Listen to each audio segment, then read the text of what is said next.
El origen de la lengua es uno de los misterios más grandes sin resolver que existen hoy en día en la actualidad. ¿Se han preguntado por qué en algunas partes del mundo la gente habla español y en otras partes hablan italiano? ¿Por qué existe toda esta diversidad lingüística alrededor del mundo? Existen diversas teorías respecto a esta incógnita.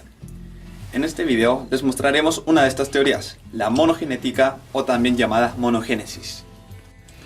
Existen diferentes bases que explican el desarrollo del lenguaje en el ser humano. Entre estas están las bases biológicas, como el desarrollo del cerebro. El Australopithecus robustus poseía una masa de 400 centímetros cúbicos. Ya después, este evolucionó al Homo habilis, que aumentó su masa a los 650 centímetros cúbicos. Después, este dio paso al Homo erectus, que aumentó su masa a los 1000 centímetros cúbicos. Después, a los 1400 centímetros cúbicos, hasta finalmente llegar al hombre actual, el Homo sapiens sapiens, que posee una masa cerebral de 1600 centímetros cúbicos.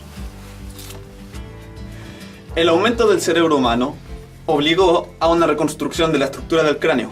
¿Qué significó esto? La mandíbula fue desplazada a una nueva posición, la cual facilitaba la modulación y también dio paso al desarrollo de las cuerdas vocales. Las bases filosóficas del desarrollo del lenguaje son tres, y son las siguientes. Primera base. No sabemos cómo las cosas son, solo sabemos cómo las observamos o cómo las interpretamos. Vivimos en mundos interpretativos. Segunda base. No solo actuamos de acuerdo a cómo somos, también somos de acuerdo a cómo actuamos. La acción genera ser. Uno deviene de acuerdo a lo que hace. Tercera base. Los individuos actúan de acuerdo a los sistemas sociales a los que pertenecen, pero a través de sus acciones, aunque condicionadas por estos sistemas sociales, también pueden cambiar tales sistemas sociales. Las bases antropológicas del lenguaje nos permiten lo siguiente: preservar nuestra cultura, hacer vida social y preservar nuestros avances científicos y después transmitirlos a las futuras generaciones. Los romanos llegaron a España en el siglo II a.C. Trajeron su civilización más avanzada, sus costumbres y su lengua, el latín. Pero no el latín clásico de las personas cultas, sino que el latín vulgar, que utilizaban los soldados y la gente normal. Las lenguas prerromanas compitieron con el latín durante algún tiempo, hasta que poco a poco este las dominó. El País Vasco, una región de la península ibérica, no sufrió la dominación romana como el resto de la península y por eso conservó su propia lengua. La mayoría de las palabras del castellano proceden del latín. El latín es una lengua indoeuropea del grupo itálico que se hablaba originalmente en el Lacio, una región del centro de Italia. Los romanos llegaron a dominar toda la península ibérica, aunque el control de la zona cantábrica nunca fue más firme. El latín se impuso y todas las demás lenguas dejaron de usarse, con la excepción del protovasco. El latín hablado siempre fue más o menos diferente, y con el paso del tiempo ha dado origen a varias lenguas, las lenguas romances.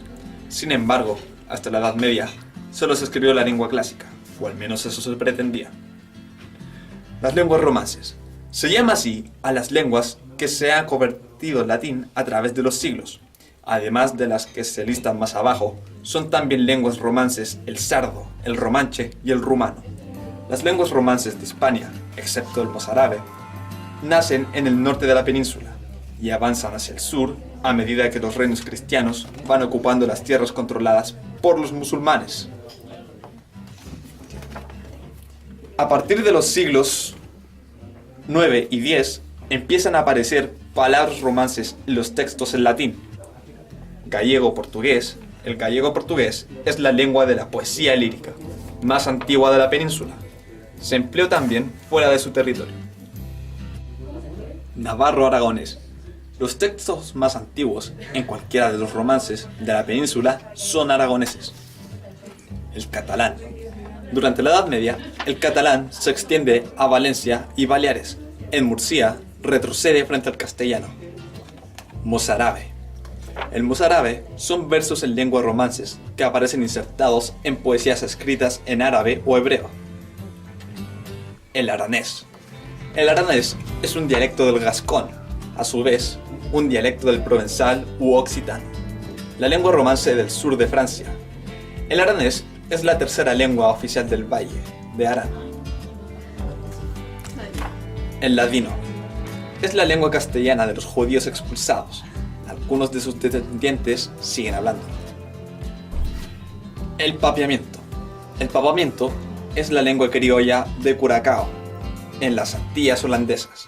Es una mezcla de la lengua amerindia indígena y el castellano, con elementos africanos, portugueses y holandeses. Latín clásico y vulgar. El latín vulgar es un término genérico, empleado para referirse al conjunto de los dialectos vernáculos del latín vivo, hablados en las provincias del Imperio Romano. Sin embargo, conviene aclarar, desde el punto de vista de la lingüística moderna, que el latín vulgar, como tal, es una expresión basada en una hipótesis antigua y equivocada, que suponía la existencia de dos lenguas paralelas, un latín culto y un latín vulgar. Pero verdaderamente, el latín vulgar era el latín mismo, un idioma vivo y en constante evolución, mientras que el latín clásico solo se mantenía en la literatura y administración como el lenguaje escrito culto, para facilitar la comunicación entre las provincias romanas. Evolución fonética. El latín clásico tenía los 5 sonidos vocálicos que corresponden a nuestros 5 signos: A, E, I, O, U. Las lenguas románicas, singularmente el catalán, el portugués y el francés, tienen mucho más que matices fonéticos, ya que la A, la E o la O son susceptibles de pronunciarse más o menos abiertas, y el francés posee, además, el sonido de la U, intermedio de la I y la U. Vocales largas y breves. En latín clásico, las vocales se dividían en largas y breves. Importancia del acento. Para el estudio de la historia del idioma, tiene mucha importancia conocer la situación del acento dentro de cada palabra, ya que el acento del vocablo latino se mantiene casi siempre en el latín vulgar y después en el romance. Algunos modismos en Chile. Por andar choreando te fuiste en cana, pedazo de longi. Mijita, muy guapa. El tuto.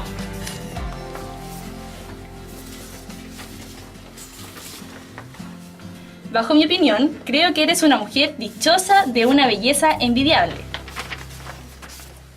Con todo respeto, estoy terrible rica. Ya, cosita, estáis toda rica. Déntrate, por favor. Bofetada, chachazo. Sin comentario. Baja para abajo. Huevo en vez de huevo.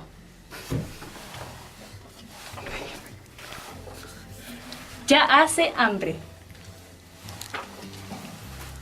Ya, po. Estoy cansado. También en Chile se ocupan los diminutivos, como pancito y vinito. Y algunos monogénesis.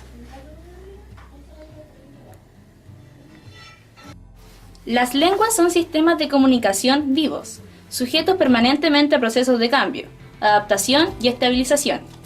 En el caso de la lengua española, esta fue trasladada a América Latina por los primeros contingentes de conquistadores hispanos que alcanzaron tierra firme a fines del siglo XVI.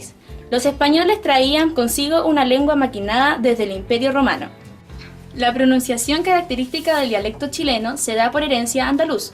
Dentro de los idiomas que más presentan como parte cotidiana del habla, podemos identificar al idioma mapuche, también al quechua. Nuestra capital, al ser el lugar más importante de nuestro país, ha actuado como centro homogeneizador del habla, expandiendo de esta manera la cultura. Se han determinado 4 zonas distintas desde el punto de vista lingüístico: nortina, central, sureña y de Chiloé. En el idioma propiamente chileno se percatan errores de dirección entre los más recurrentes del dialecto chileno. Se encuentran Apócope. Corte informal de una palabra. La Pame se fue en bici. También el pleonasmo. La repetición innecesaria de una palabra. Me voy yendo. También se encuentra el solecismo. Errada conjugación verbal en la frase. Tú soy el que tiene que ver eso. Otro dialecto es la ultracorrección. Modifica las palabras con propósito de hacerlo más creíble. Te pasó la toalla ahora.